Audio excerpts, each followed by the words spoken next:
वाचा कल्पतर्पस्य कृपा सिंधुभ्येव च पतितानां पावनेभ्यो वैष्णवेभ्यो नमो नमः। ओम अज्ञानतिमिरान्धस्य ज्ञानाञ्जनशलाकया चक्षुरुन्मीलितं येन तस्मै श्री गुरुवे नमः। वासुदेवसुतं देवं कंसचाणूरमर्दनं देवकी परमानन्दं कृष्णं वन्दे जगद्गुरुम्। गाद्यायिनी महामाये महायोगिनी अधीश्वरी नंदगोपसुदम देवी पदिमदे गुरुदे नमः। ओम नमो भगवते वासुदेवाय। ओम नमो भगवते वासुदेवाय। ओम नमो भगवते वासुदेवाय। जय श्री राम। श्रीमद वाल्मीकि रामायणम सुंदरकांडम सुंदरकांडத்தின் நாயகர் ஸ்ரீ ஆஞ்சநேய சுவாமி, அசாத்திய சாதக சுவாமி. அங்க ராம காரியத்துக்காக சமுத்திரத்தை தாண்டிட்டார். திருக்குடமலையில் இறங்கிட்டார். அந்தி பொழுது, அற்புதமான பொழுது. எப்போவுமே அந்தி நேரத்தினுடைய தொடக்கம் ஜீவர்களுக்கு மயக்கத்தை தரக்கூடிய நேரம். எந்த மாதிரியான மயக்கத்தை தரும்னா, யார்கிட்ட தனது போகங்கள் மேலே மனசு ஒட்டாமல் இருக்குதோ அவங்களுக்கு தெய்வீகமான மயக்கத்தை தரும். இறை உணர்வுக்கான ஏக்கம், இந்த உலகியல் ஜட இன்பங்களில் விரக்தி, அந்த தக்க துணையை பாதுகாப்ப, ஆனந்தமான ஆண்டவனுடைய பாதுகாப்பு, அவருடைய அருகாமை, அந்த கைங்கரியத்தில் நாட்டம் இருக்கிற ஏக்கம், இந்த மாதிரியா இருக்கும். தனது போகங்களில் பற்று கொண்டவர்களுக்கு அந்த போகத்துக்கான ஏக்கம் இருக்கும். ரெண்டுமே நிறைவேறக்கூடிய சங்கல்பம் அந்த நேரத்தில் பண்ணினோம்னா நிச்சயமா விடிய காலையில் அடுத்த சூரிய உதயத்தில் அது நிறைவேற்றி கொடுத்துரும். அப்படி ஒரு அற்புதமான பொழுது. மாலை பொழுதோட அழகே தனி. உதயத்துக்கு ஒரு அழகு உண்டு. உதயத்தில் இந்த போகவதிகளுக்கெல்லாம், போகத்தில் மனசை, இந்திரிய போகங்களில் மனசை வச்சிருக்கிறவங்களுக்கெல்லாம் உதயத்தில் எழுந்திருக்கிறதுக்கே வாய்ப்பு கிடைக்காது. உடல் சுற்றி பண்ணுறதுக்கோ உடலை விட்டு எழுந்திருக்கிறதுக்கோ அவனுக்கு அந்த அதிர்ஷ்டமே இருக்காது. துரதிர்ஷ்டசாலி அவங்கெல்லாம். துரதிர்ஷ்டசாலின்னா அவங்களுக்கு விடிவு காலம் எப்போ பிறக்கும்னே தெரியாது. விடிய காலையில் எந்திரிக்கிறவனுக்கு வாழ்க்கையிலேயே விடிவு காலம் பிறக்கிறதே கஷ்டம் இல்லை, அது பிறக்கவே பிறக்காது. அப்புறம் பிறந்தாதானே கஷ்டம். விடிவு காலம் பிறந்ததுக்கு அப்புறம்லாம் அவன் நல்லது கெட்டதை பார்ப்பான். அது வரைக்கும் வெறும் போகத்தில் தானே மூழ்கி கிடப்பான். இது ஒரு விசித்திரமான உலகம். இங்கே போகங்களில் இருக்கிறவங்கள எல்லாருமே ரொம்ப சௌக்கியமாகவும் புண்ணியசாலியாகவும் நல்லவனாகவும் தூய பக்தர்கள் கூட பார்த்து மதிப்பாங்க அவனை. அந்த இன்பமான வாழ்க்கையை வாழ்கிறதுக்கு இவங்க ஏங்க மாட்டாங்க, இருந்தாலும் மதிப்பாங்க. அது நல்லதுன்னு நினைப்பாங்க. அப்படி சௌக்கியமா மாளிகையும் பஞ்சனையும் வேலைக்காரர்களும் பொன்பொருள் இப்படி சேர்க்கைகள் இருக்கிற அந்த சௌகரியமான அந்த வாழ்க்கையை புகழும் அவனை தேடி 4 பேர், நல்லவங்க கெட்டவங்க, படித்தவங்க படிக்காதவங்க, வேலைக்காரங்க, வயிற்றுப்பாட்டுக்கு வர்றவங்க அப்படின்னு அரசு அதிகாரிகள் அப்படின்னு எல்லாருமே தேடி வந்தாங்கன்னா அவன் சிறந்த ஒரு மனிதனாக கருதப்படுறான். யாரால? பக்தர்களால கூட கருதப்படுகிறாங்க. தசரத சக்கரவர்த்தி கிட்ட ராமனை கேட்கறதுக்காக விஸ்வாமித்திரர் போறாரு. அவனுடைய உபசரிப்பெல்லாம் மனப்பூர்வமாக ஏற்றுக்கொள்கிறார்.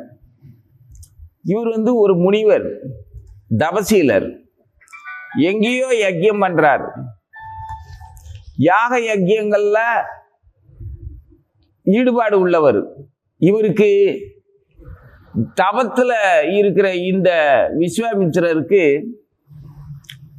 அரசனுடைய உபசரிப்போ அவனுடைய செல்வ செழிப்பினுடைய உதவியோ படைபலமோ எதுவுமே தேவையில்லை. ஆனாலும் இவர் அவனை தேடி போனார் அரண்மனைக்கு தேடி போகும்போது அந்த மாளிகையினுடைய அழகையோ அங்கே இருக்கக்கூடிய அங்கே இருக்கக்கூடிய செல்வாக்கு, இவருக்கும் இருக்கக்கூடிய செல்வாக்கு, அங்கே இருக்கிற வேலைக்காரங்கள் எல்லாருமே இவரை மதித்து அரசன் முன்னால் கொண்டு போய் இருக்கை அமர்த்தி உபசரிக்கிறது எல்லாமே இவருக்கு சாதாரண விஷயம். அதை பார்த்து அவர் வியப்படையவே இல்லை. ஆகா, எப்பேற்பட்ட ராஜபோகத்தில் இந்த சக்கரவர்த்தி வாழ்ந்துகிட்டு இருக்கிறார், தசரத சக்கரவர்த்தி அப்படின்னு சொல்லி வியப்படையலை.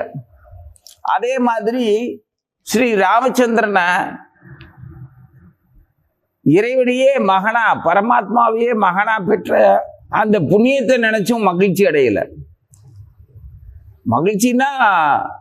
மகிழ்ச்சி அடையலைன்னு சொல்றது நான் அது உயர்ந்ததா நினைச்சு கருதி திகைக்கலைன்னுங்கிற அர்த்தத்தில் சொல்றேன். மகிழ்ச்சின்னா அப்போ கஷ்டப்பட்டாரா பொறாமப்பட்டாரான்னு அப்படி அர்த்தம் இல்லை, சராசரி நிலையில். ஏன்னா இறைவனால் தேர்ந்தெடுக்கப்பட்டவன் அவன் தசரத சக்கரவர்த்தி, அது இவருக்கு தெரியும். அதனால சாதாரணமாக தான் இருந்தார்.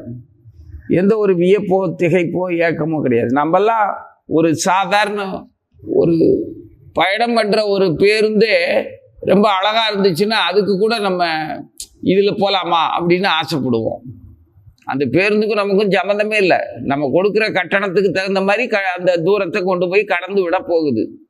அந்த பேருந்து சுத்தமாக இருந்தால் போதும், கூட்டம் இல்லாமல் இருந்தால் போதும். ஆனால் ரொம்ப அழகாக இருந்துச்சுன்னா அதுக்கு ஒரு மரியாதை நம்ம மனசில் தானாகவே வரும். அந்த அளவுக்கு அறிவிழந்த தாழ்ந்த நிலையில் இருக்கிறோம், அல்பமான நிலையில் இருக்கிறோம்னு அர்த்தம். எதை வேணாலும் ரசிக்கலாம் அப்படிங்கிறது அப்படி ஒரு புத்திசாலித்தனமான ரசனை கிடையாது. நம்ம ரசனைக்கு தகுந்த மாதிரி நமது தகுதியை நாமளே தெரிஞ்சுக்கலாம். நமக்கு இந்த அளவுக்கு தான் வளர்ச்சி இருக்குது அப்படின்னு. அது மாதிரி அந்த அரண்மனையை பார்த்து அவர் ஒன்றும் ஏங்கலை, ஒன்றும் செய்யலை. வந்தார் போனார். இவருக்கு அவங்களால ஆக வேண்டியது ஒன்றுமே இல்லை. இறைவன் அங்கே இருக்கிறா, அதனால போனார். இறைவனை எனக்கு உதவிக்கு நீ அனுப்பி வை அப்படின்னு ஒரு சம்பிரதாயத்துக்கு கேட்க போனார். ஏன்னா இறைவன் தான் அவனை தகப்பனா தேர்ந்தெடுத்து அவருடைய பிள்ளையா இறைவன் வச்சிருக்கிறான். இவர் வருவார், நம்மளை அழைப்பாருன்னு இறைவனுக்கு தெரியும். ஆனால் தசரதன் வாஞ்சையில் தன்னுடைய பிள்ளையா நினச்சிட்டு இருக்கிறதுனால அவன் செஞ்ச புண்ணியம் அது. பகவானை தன்னுடைய பிள்ளையாக பெற்று பகவானை நினச்சிக்கிட்டு உயிரை விடுறது அவன் செஞ்ச பாக்கியம், தசரத மகாராஜா செஞ்ச பாக்கியம். அது தெரியும். அவர் இப்படி மகிழ்ச்சி அடைவார், வேதனைப்படுவார், உயிரை விடுவார் அப்படிங்கிறது ஏற்கனவே தெரிஞ்ச விஷயம். அவர் எல்லா போகங்களையும் அனுபவிக்கிறவர்.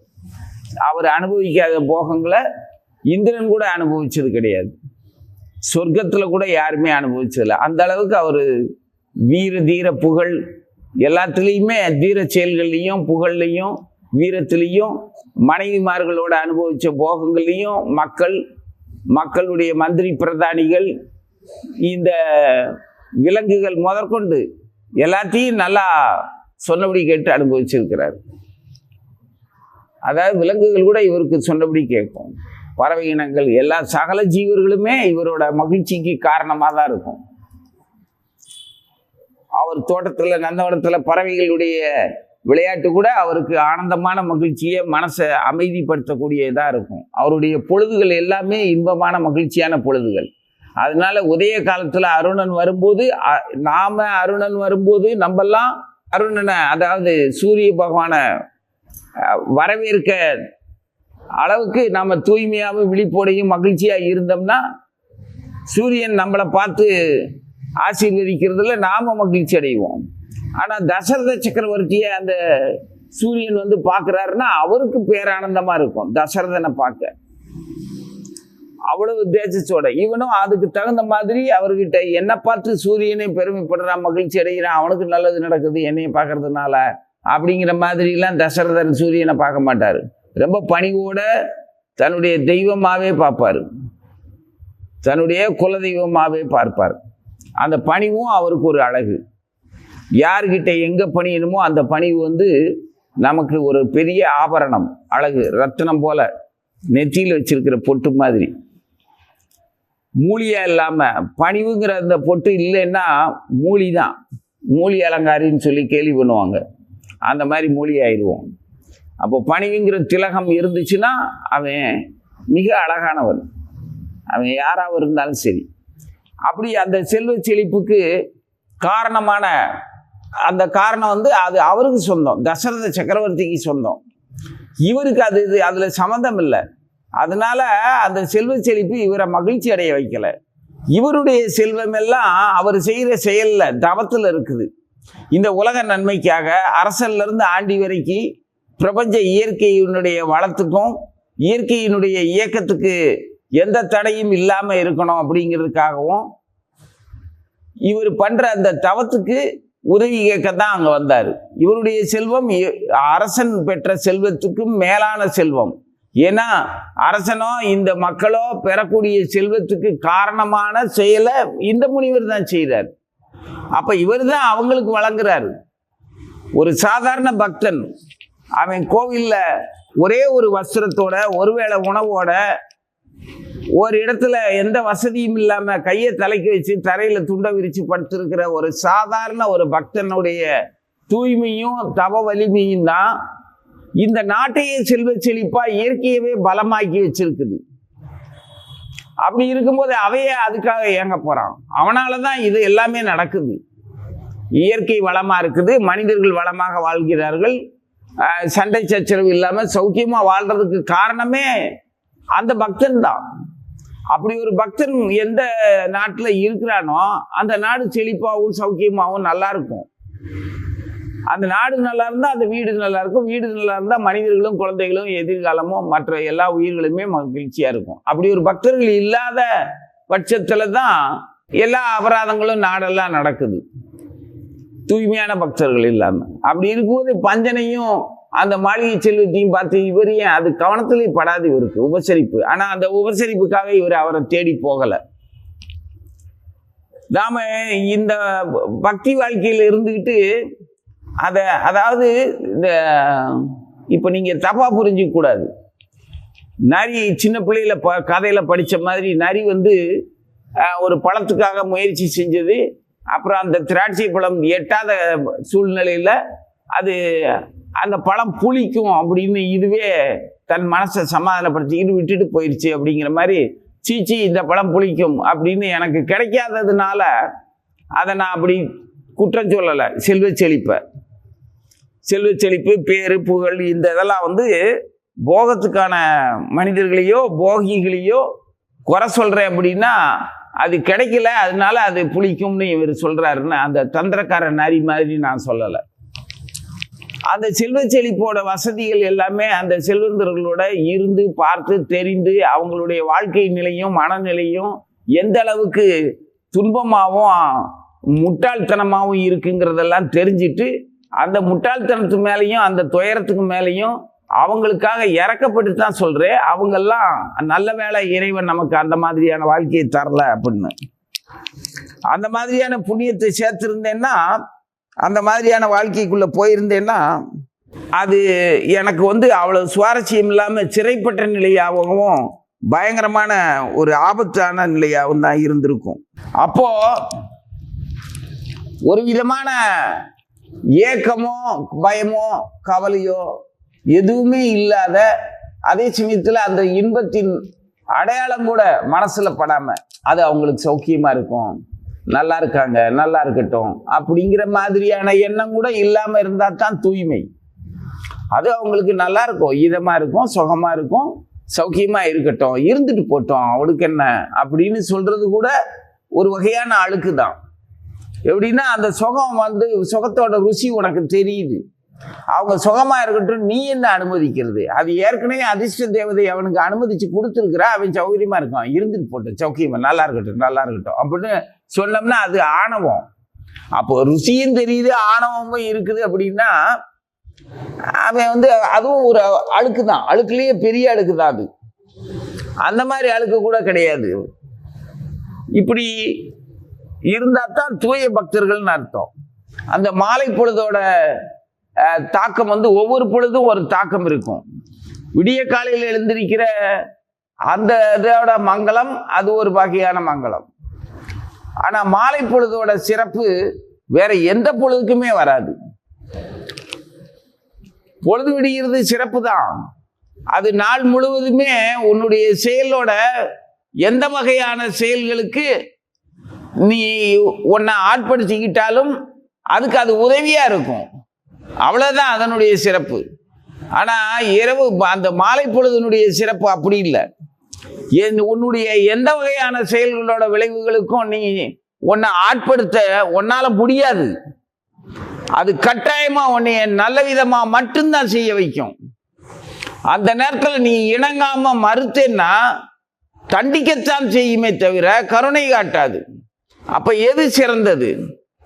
தவறுகள்ல இருந்து கண்டிக்கிறதும் நல்லதை மட்டுமே நினைக்க வைக்கிற, கட்டாயமா நினைக்க வைக்கிறதும், வேற எதையும் செயல்பட வைக்காம அடுத்து உறக்கத்துக்குள்ள தள்ளி விடுறதும், இதுதான் சிறந்த பொழுதுன்னு என்னுடைய அபிப்பிராயம்.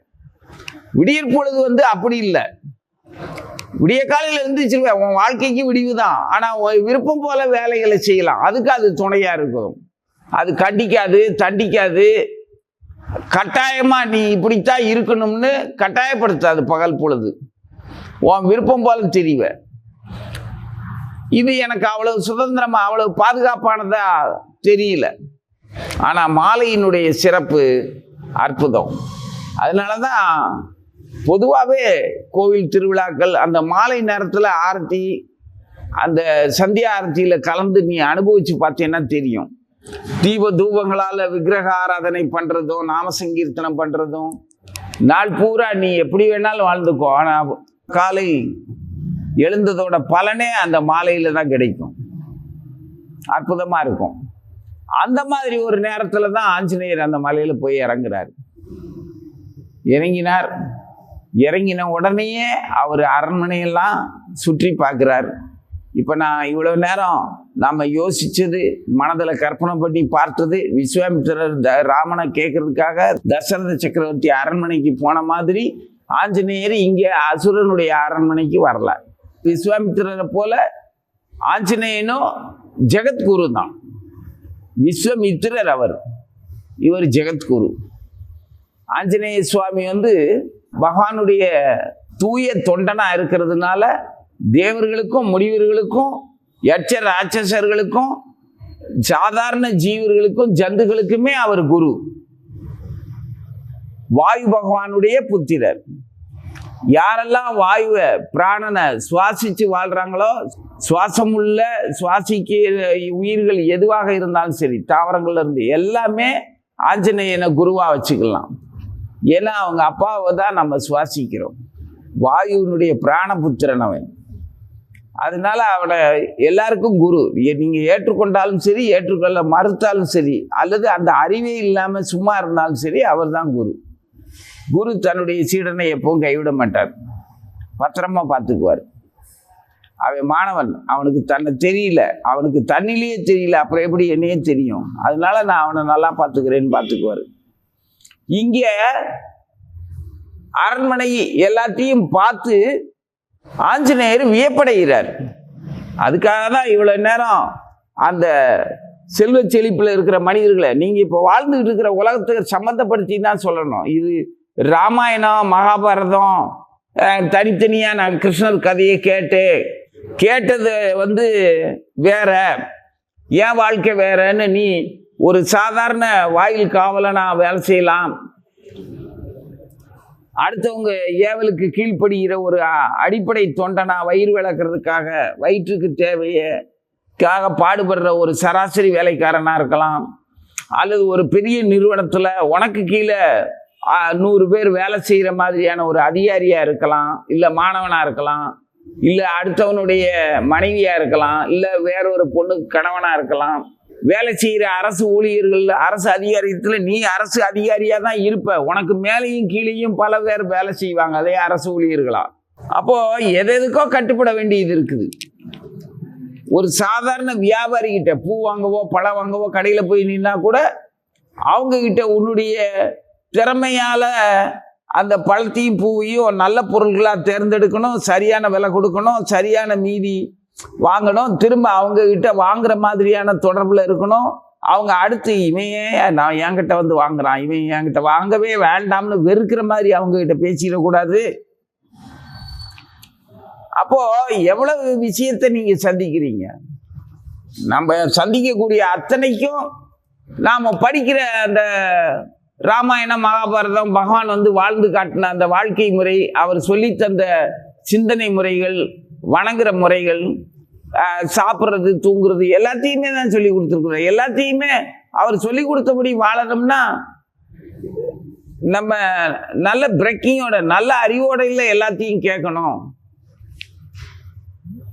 பெருமாள் கோயிலில் சுண்டல் தராங்க, பொங்கல் தராங்கன்னு வாங்கி வெறும் கையில் வாங்கி வாயில் போட்டுட்டு கையை கழுவிட்டு முந்தானையில் துடைக்கிறது ஒரு வகை.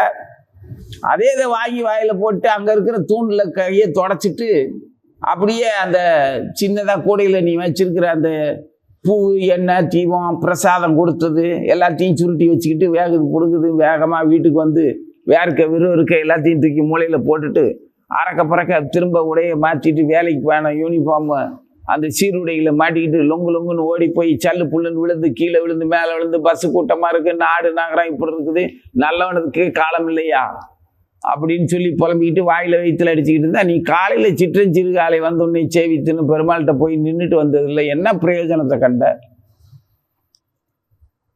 மத்தியானத்துக்கு அதே மாதிரி மேலதிகாரிகிட்டேயோ அல்லது கீழே தனக்கு கீழே வேலை செய்கிறவங்ககிட்டயோ ஒத்துழைப்பு இல்லாமல் சல்லு புல்லுன்னு விழுந்துட்டு திரும்ப சாயந்தரம் பொழுதடைய வீட்டுக்கு வந்து பொழுது அடைஞ்ச உடனே அந்த பொழுதோட இவ்வளோ நேரம் சொன்ன அந்த பொழுதோட அழகே கூட தெரியாமல் அந்தி மயங்கிய வான விதானம் அன்னை நடம் செய்யும் ஆனந்த மேடைன்னு பாடியிருக்காங்க அபிராமி பட்டர்.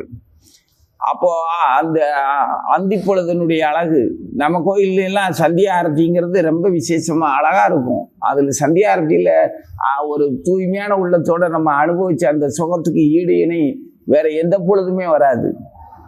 மங்களாரத்தியில் அனுபவிக்கிறதோட பலனே சந்தியா ஆரத்தியை சந்திக்கிறது தான். அப்போ இப்படி ஒரு இணைப்பு வேணுங்கிறதுக்காக தான், அதாவது நம்ம நடைமுறையில் நம்ம படித்தது, நினச்சது, வணங்கினது எல்லாமே நமக்கு வாழ்க்கை முழுவதும் ஒவ்வொரு கணமும் நமக்கு துணையாக இருக்கிற மாதிரி அந்த துணையை விடாமல் நம்ம புத்தியால், நம்ம சஞ்சல புத்தியால் அதை துணையை விட்டுறாமல் இருந்துக்கணும். பகவான் துணைக்கு வர தயார், அவர் கூட வர்றாரு அப்படிங்கிற நினைவு நமக்கு இருக்கணும். பார்த்துட்டு இருக்கிறாரு, அவர் நம்ம கூட துணைக்கு வந்துக்கிட்டு இருக்கிறாரு, பின்னாடி வர்றாரா, இணையாக வர்றாரா, முன்னாடி போகிறாரா, அதை பற்றிலாம் நீ யோசிக்க வேணாம். ஆனால் அவருடைய பார்வைக்கு முன்பாக இருக்கிறோம் அப்படிங்கிறத மட்டும் நீ யோசிச்சா போதும். அதுக்காக தான் இவ்வளோ விளக்கம் சொல்கிறது. கதைப்படி பார்த்தா ஆஞ்சநேயரும் இதே மாதிரி திரிகுட மலையில் இறங்கினாரு, அந்தி சாய்ஞ்சது, அரண்மனையை பார்க்குறாரு, அற்புதமான லோகம்னு பார்த்து வியக்கிறதாக தான் வர்ணிச்சிருக்கிறாங்க வால்மீகியும் கம்பரும். பார்த்து வியக்கிறான்னா அந்த வியப்பு வந்து அந்த வானரத்தினுடைய வடிவத்தில் இருந்து அதை பார்த்து வியக்கிறாரு அப்படிங்கிற இதை கற்பனையை நினச்சி பாருங்க. அப்படி பார்த்தோம்னா அப்போ அவர் அந்த வியப்பு வந்து அவருக்கு ஏக்கத்தையோ அந்த செல்வ செழிப்பினுடைய சுகத்தையோ அவருக்கு ஞாபகப்படுத்தவே இல்லை. அவருக்கு ஞாபகமெல்லாம் அந்த வியப்புக்கெல்லாம் காரணம் என்னன்னா, அது எப்படி ஒரு நன்னடத்தை இல்லாதவன் இவ்வளவு செல்வத்தோட இருக்கான். சரி, இவ்வளவு செல்வத்தையும் அடையிறதுக்கான அவன்கிட்ட நன்னடத்தையும் அந்த பாக்கியமும் இருக்குல்ல, குபேர சம்பத்து, அந்த கடவுள் அருள் இருக்குல்ல, அந்த லக்ஷ்மி கடாட்சம் இருக்குல்ல, அப்போ அவன் நன்னடத்தையோட வாழ்ந்தானா இந்த செல்வத்தோட எவ்வளோ ஐஸ்வர்யமா நீடூழி வாழுவான், எல்லாருக்கும் நல்லா இருக்குமே. இப்போ குலமே நாசமாக கூடிய ஒரு செயலை செஞ்சிருக்கிறானே, இதனால இவன் பெற்ற செல்வமும் இவனுடைய மக்களும் இவனை நம்பி இருக்கக்கூடிய மக்களும் இந்த செல்வமும் அமங்கலமா அழிஞ்சு போகுமே, அந்த மாதிரி பார்த்து வியக்கிறார்.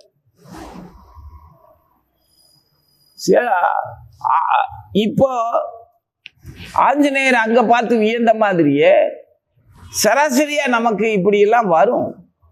இன்னைக்கு ஒரு பிரதானமான ஒரு செல்வ செழிப்புலையும் அதிகாரத்திலையும் வாகன வசதிகள், மாளிகைகள், ஏவலாட்கள் அவனுக்கு அந்த ஒரு மனிதனை பாதுகாக்கிறதுக்கு பல மனிதர்கள் காவலர்களா முன்னும் பின்னும் அலமோதிக்கிட்டு ஆயுதங்களோட திரிகிறது. அப்படி என்ன அந்த மனிதன் அவன் என்ன தெய்வீக அம்சத்துல பிறந்திருக்கிறானா, இல்ல தூய பக்தனா, இல்ல எல்லா மக்களுக்கும் அவன் அதிகாரியா இருக்கிற அளவுக்கு அவன் அப்படி என்ன புண்ணியம் பண்ணியிருப்பான்? ஒண்ணுமே கிடையாது. உண்மையை சொல்ல போனா அவன் எல்லா மக்களுக்கும் சேவகன். எப்படி சேவகனுக்கு இவ்வளவு மரியாதை வந்துச்சு? எல்லா மக்களுக்கும் அடிமையாகவும் தொண்டு செய்யக்கூடியவனாகவும் இருக்கிறவனுக்கு இவ்வளவு சிறப்பு எப்படி? இது என்னத்தை தான் நாம சமாதானம் பண்ணிக்கிட்டாலும் அந்த சிறப்பு அந்த ஐஸ்வர்யத்தை பழிச்சு பேசலைன்னாலும் அதற்காக ஏங்கவில்லை என்றாலும் அதை நாம சமாதானம் பண்றதுக்கு பல வழியில முயற்சி பண்ணி அதை நியாயப்படுத்தி பக்தன் அல்லாத ஒரு நிலைக்கு நாமளே கொண்டு போயிடுவோம். அப்படி பக்தி இல்லாத ஒரு நிலைக்கு நாம போகக்கூடாதுங்கிறதுக்கு தான் அதுக்கு நான் பல வழியில சமாதானம் பண்றதுக்காக, சமாதானம் சொல்றதுக்காக உங்ககிட்ட முயற்சி பண்றேன். எனக்கு அதெல்லாம் கவனத்துல படுறதில்லை, உங்களுக்கும் கவனத்துல படக்கூடாது. இருந்தாலும் அந்த விஷயத்துக்கு ஒரு காரணம் சொல்றேன். எனக்கு தெரிஞ்ச காரணம், நான் புரிஞ்சுக்கிட்ட காரணம், எல்லா வேத இலக்கியங்களும் பிறப்பிறப்பு சூழல்ல இருந்து சுத்திக்கிட்டு வர்ற ஜீவன்களுடைய பாவ புண்ணிய கணக்குப்படி கணிச்சு சொல்றேன். அந்த ஜீவன் மற்ற மனிதர்களால் கொண்டாடப்படுற அந்த ஜீவன், அது ஆணோ பொண்ணோ எதுவா இருந்தாலும், இந்த பலி கொடுக்கிற தேவதைகள் இருக்காங்கல்ல, பலி வாங்குற தேவதைகள், ஆடு வெட்டி பொங்க வைப்பாங்கல்ல, அந்த மாதிரி எத்தனையோ உபகடவுளர்கள், காளியத்தா, மாரியத்தா, சுடலமாட, கருப்பசாமின்னு ஏகப்பட்ட சாமியும் நமக்கு தான் இருக்காங்களே. எல்லா சாமியும் கையில் ஆயுதங்களோட மீச்சியை முறுக்கிட்டு முண்டாசு கட்டிக்கிட்டு கையில் ஒரு வாகனம் சிங்கமோ புலியோ நாயோ என்னத்தையாவது ஒன்றை வேட்டைக்கு வச்சுக்கிட்டு குதிரையில் ஏறி உக்காந்துக்கிட்டு இருக்காங்கல்ல. நம்மளுக்கு எல்லா சாமியும் நம்ம சாமி அப்படி தானே இருக்காங்க. இந்த மாதிரியான ஒரு அழகும் வீரமும் தைரியமும் அன்பும் பாசமும் காவல் உரிமையும் வச்சிருக்கிற சாமிகளை கும்பிடுற நாம இத்தனை சாமிகளுக்கும் பல தடவை அவன் ஆடா பிறந்து அல்லது கோழியா பிறந்து ஏதோ ஒரு விலங்கா பிறந்து அந்த சுவாமிக்கு வெட்டி வெட்டி வெட்டி பலி கொடுத்துருப்பாங்க. அவன் பல ஜென்மங்கள் தன்னுடைய உடலை மனிதர்கள் சாப்பிடவோ இல்லை மற்ற உயிர்கள் சாப்பிட்றதுக்கோ எது வேணாலும் இவன் தின்னு போகிற அந்த அவனுடைய ஒவ்வொரு அங்க துணுக்கும் எந்த உடல் எடுத்து அவன் வாழ்ந்தானோ அதை பூரா அந்த மக்கள் அனுபவிச்சிருப்பாங்க. அப்படி பல தடவை, எத்தனையோ தடவைன்னு எண்ணிக்கையெல்லாம் சொல்ல முடியாது, அத்தனை தடவை அவன் உயிரை கொடுத்துருக்கிறான். யாருக்கு? அந்த தெய்வங்களுக்கு. அந்த இவனை பலி கொடுத்த அவங்க எல்லாருமே பல ஜென்மங்களா அவனை பலி கொடுத்த இறைவனுக்கு பலி கொடுத்ததுனால அந்த பலியான ஜீவன் இன்னைக்கு அதே மனிதர்களால புகழப்படக்கூடிய தன்மையில அவன் உயர்வுல இருக்கான். என்னையெல்லாம் எவனுமே நான் ஆடா இருந்தனா மாடா இருந்தனா பலி கொடுக்கக்கூடிய ஏதோ ஒரு குற்றமில்லாத ஏதோ ஒரு உடலா இருந்திருந்து என்னையும் நான் பல தடவை லட்சக்கணக்கான கோடிக்கணக்கான தடவை இறைவனுக்கு ஏதோ ஒரு தெய்வத்துக்கு பலி கொடுத்திருந்து என்னுடைய உடலையும் வாழ்வையும் பலர் அனுபவிச்சு இருந்தாங்கன்னா அவங்கெல்லாம் கொண்டாடக்கூடிய தலைவனா நானும் இருப்பேன். இதே மாதிரி ஒவ்வொருத்தரும் நினைச்சு பார்த்துக்கோங்க. நாம எந்த ஒரு சக்திக்காகவும் மந்திரத்துக்காகவும் நாம எதற்காகவும் பலியாகப்படவில்லை. அந்த காலத்துல யாக யஜ்ஞர்களுக்கு பலி கொடுப்பாங்க. அசுமேத யாகத்துல எல்லாம் குதிரையை பலி கொடுக்கறதா சொல்லுவாங்க. இப்படி ஒவ்வொரு யாகத்துக்கும் ஒவ்வொரு இருந்து பலி கொடுக்கறது. இப்போ கலியுகத்துல இவன் குழம்பு வச்சு திங்கிறதுக்காவது கோழியை கொண்டு போய் அடிச்சிடுறான், சேவலை வெட்டிடுறான், இல்லை ஆடை கொண்டு போய் வெட்டிடுறான், ஏதோ ஒரு காரணமா திங்கிறான். இப்போ வரைக்கும் அவன் அடியானவன் தான் அந்த உயர் புகழ்ந்த ஒரு நிலையில. எவெல்லாம் அவனை தின்னாங்களோ அவனுங்கெல்லாம் அவனுக்கு தொண்டனா இன்னைக்கு கொடி பிடிச்சிக்கிட்டு கத்திக்கிட்டு திரியான். இவனும் எத்தனை தடவை அவனை தின்னாங்களோ அது அவங்களுக்கும் அதுக்கு தகுந்த மாதிரி எல்லாருக்கும் ஒரே கணக்கு தான். சரி, இந்த ரகசியம் நம்ம உயர்நிலையில இருக்கிறவனுடைய அந்த உயர்நிலைக்கு பொறாமப்பட்டோ அவனுக்கு எப்படி இது கிடைச்சது? அவன் பக்தனாகவும் இல்லை, புண்ணியசாலியாகவும் இல்லை, ஆனா மக்களால் கொண்டாடப்படக்கூடியவனா இருக்கான். நன்னடத்தையும் இல்லை, அறிவும் இல்லை, அவன் கொண்டாடப்படுறவனா இருக்கான்னா அதுக்கு காரணம் இது அப்படின்னு சொல்லி சமாதானப்படுத்தலை நான். இது உண்மை. அது உண்மைக்கு அலங்காரம்லாம் தேவையில்லை. உண்மைக்கு எந்த அலங்காரம் தேவையில்லை. இது உண்மையான உண்மை. இதை எடுத்துக்கலாம். அடுத்து, இந்த போகங்களால அவனுக்கு என்ன பிரயோஜனம்? இத்தனை தடவை பலியா இருக்கும்போது அந்த சுடலமாடனும் மாடத்தி காளியத்தா மாரியத்தா கருப்பசாமி இந்த சுவாமிகள்லாம் அவனுக்கு இந்த உயர் பதவியை ஒரு அந்தஸ்தை மட்டும் கொடுத்துட்டு அவன் நல்லவனாகிறதுக்கோ பக்தனாகிறதுக்கோ வழிகாட்டாம விட்டுருவாங்களா? அங்க யோசிக்கணும். அப்படி கைவிட மாட்டாங்க. அவன் எந்த அளவு அந்தஸ்த இந்த மாதிரி பலியான ஒரே காரணத்துக்காக எந்த புண்ணியமும் இல்லாம, எந்த அறிவும் இல்லாம, எந்த நன்னடத்தையும் இல்லாம அவன் இந்த மக்களால் கொண்டாடப்படுறவனா இருக்கிறவன் இந்த தெய்வங்களால கைவிடப்பட்டவனா ஆயிடுவானா அப்படின்னு கேட்டா, அவன் எந்தெந்த தெய்வங்களுக்கு பலியானோ அந்த தெய்வங்கள் எல்லாருமே அவனை கைவிட மாட்டாங்க. இந்த உடல்லையே கொண்டாடப்பட்டதோடைய அவல நிலை, எனக்கு இவனுங்க கொண்டாடினதுனால நான் மோசமான நிலைக்கு வந்துட்டேன், எனக்கு இது தேவையில்லாத சுமை, இது எனக்கு இந்த வாழ்க்கையே அமங்கலமான வாழ்க்கை, எனக்கு வேண்டாம்னு அவன் திருந்தி நல்லவனாகி இவர்களாலேயே, இவங்க கூட இருக்கக்கூடிய சூழ்ச்சிக்காரர்களாலேயே அவன் சிதைக்கப்பட்டு பிராணனை விடுவான். அப்ப தெய்வத்துக்கு பலியாக மாட்டான். நமக்கு பாரத நாடாண்ட பெரிய பிரதமரே செதறி சின்னவனமாகி சதைய கால் எது, கை எது, கண் எது, மூளை எதுன்னு தெரியாத அளவுக்கு சிதறதெல்லாம் பார்த்துருக்குறோம். இன்னைக்கு வரைக்கும் எந்த தலைவனும் ஒழுங்கா செத்ததில்லை எனக்கு தெரிஞ்சு. புரியுதா?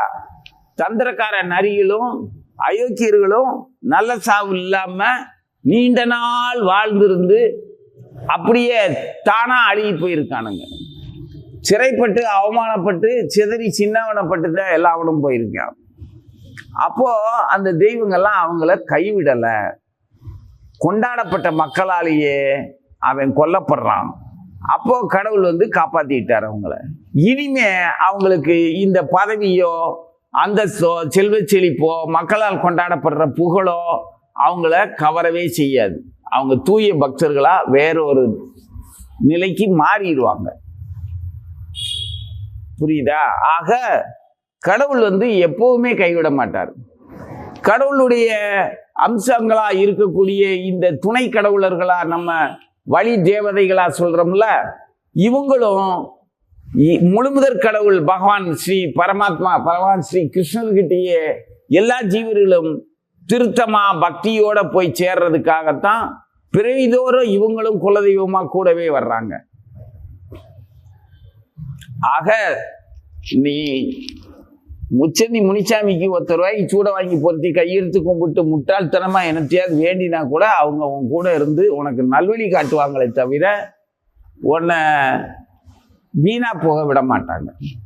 அதனால இந்த உலக வாழ்க்கையோட மயக்கம் உன்னை ஒண்ணுமே பண்ணக்கூடாது. அப்படி பண்ணாம இருக்கணும்னா ஆஞ்சநேய இலங்காபுரியில அந்த இலங்கை மாநகரத்தினுடைய செல்வ செழிப்பையும் இரவில் அங்க இருந்த அந்த நேர்த்தியான வாழ்க்கையும் பற்றி அவருடைய அபிப்பிராயங்களை மனதார தியானிச்சோம்னா அங்க இருந்த அந்த ஐஸ்வர்யமும் அந்த இரவு பொழுதும் இவருடைய அபிப்பிராயங்களும் நமக்கு தெரிஞ்சது அப்படின்னா நாம நேர்த்தியான வாழ்க்கையை நாமளும் கண்ணார பார்க்கலாம், நம்மளை நாம அனுபவிக்கலாம். அப்படி இருந்தா தான் நம்ம பிறந்ததுக்கு புத்திசாலித்தனமா வாழ்றதா அர்த்தம். இதுலனால உனக்கு என்ன, அப்ப செல்வம் நிறைய கிடைக்குமா? கிடையாது. புகழ் கிடைக்குமா? கிடைக்காது. ஆனா எல்லாம் கிடைச்சி வச்சிருக்கிறவனை விட திருத்தமா வாழ்ற திருப்தி உனக்கு கிடைக்கும். நேர்த்தியான வாழ்க்கை, நேர்த்திங்கிறதோட அழகே தனி. அந்த நேர்த்தியான வாழ்க்கை உனக்கு கிடைக்கும். அது எப்படி கிடைக்கும்? அதுக்குத்தான் ஜோசியக்காரங்கெல்லாம் சொல்றாங்களே, என்ன சொல்றாங்க, ராகு இந்தந்த திசை நடந்துச்சுன்னா நீ இந்த ராமாயணம் படி. இந்த ராமாயணத்திலேயே ஒவ்வொரு பகுதியும் ஒரு கிரகாதிபதிகளுடைய ஆதிக்கத்துக்கு உட்பட்ட ஜீவர்கள் இந்த பகுதியை படிக்கணும்னு சொல்லியிருக்காங்களே. அப்படின்னா இதெல்லாம் அப்படி ஒரு மருந்து. உன்னுடைய எண்ணப்போக்குக்கு தகுந்த மாதிரி உனக்கு வாழ்க்கையும் அதனால உணர்வுகளும், அந்த உணர்வுகளால உனக்கு இன்ப துன்பமும் அனுபவிக்க போற. அப்போ என்ன போக்க திருத்தமா அறிவோட மாத்தியாச்சு அப்படின்னா உன்னுடைய இன்ப துன்பங்களை நீயே வகுத்துக்குவ. அப்புறம் அந்த இன்ப துன்பங்களுக்கு அப்பாற்பட்ட ஒரு ஆன்ம நிலைக்கு போகிறதுக்கான பாக்கியம் கிடைக்கும். அதுக்கு இந்த பயிற்சி அவசியம். அப்படிங்கிறதுக்காக பெரியவங்க இந்த உனக்கு இன்ன திசை, இந்த கிரகங்களுடைய ஆதிக்கத்தில் நீ இருக்கும்போது இந்த கட்டத்தை படிச்சேன்னா அந்த கட்டம், அந்த ராமாயணத்தில் உள்ள அந்த கட்டம் உனக்கு அந்த அறிவை தரும், அதை ஜெயிக்கிற அறிவை தரும், வாழ்க்கைய அந்த துயரத்தை கடக்கிறதுக்கான ஒரு வலிமையை தரும் அப்படின்னு.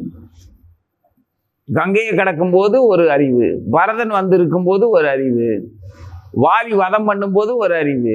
ஒவ்வொரு சூழ்நிலையிலையும் நம்ம பல சூழ்நிலையில சந்திக்கிறோம். அதனால ஒரு குறிப்பிட்ட அந்த ராமாயண காட்சிகள்ல அந்த நேரத்துல பகவான் எப்படி வாழ்ந்தார், எப்படி நடத்திக்கிட்டார், அவர்கிட்ட மற்றவங்க எப்படி நடந்துக்கிட்டாங்க, அதோட அர்த்தம் என்ன அப்படின்னு நம்ம தெரியும் போது ஒவ்வொரு சந்தர்ப்பத்திலையும் நாம அதே நிலைகளை நமது வாழ்நாள் முழுவதுமே சந்திப்போம், வெவ்வேறு நிலைகளை. அதனால ராமாயணத்தில் உள்ள ஒவ்வொரு காட்சிகளும் ஒரு நேரத்துல நம்மளை திருத்தமாகவும் தெளிவாகவும் அமைதியாகவும் மகிழ்ச்சியாகவும் நேர்த்தியான வாழ்க்கையை நாமளே நமக்கு அமைச்சிக்கிறதுக்கான படிப்பினையை உதவியை செய்யும். ஸ்ரீராம் ஜெய ராம் ஜெய ஜெய ராம். ஓம் ஸ்ரீராம் ஜெய ராம் ஜெய ஜெய ராம். ஓம் ஸ்ரீராம் ஜெய ராம் ஜெய ஜெய ராம். ஓம் ஸ்ரீராம் ஜெய ராம் ஜெய ஜெய ராம்.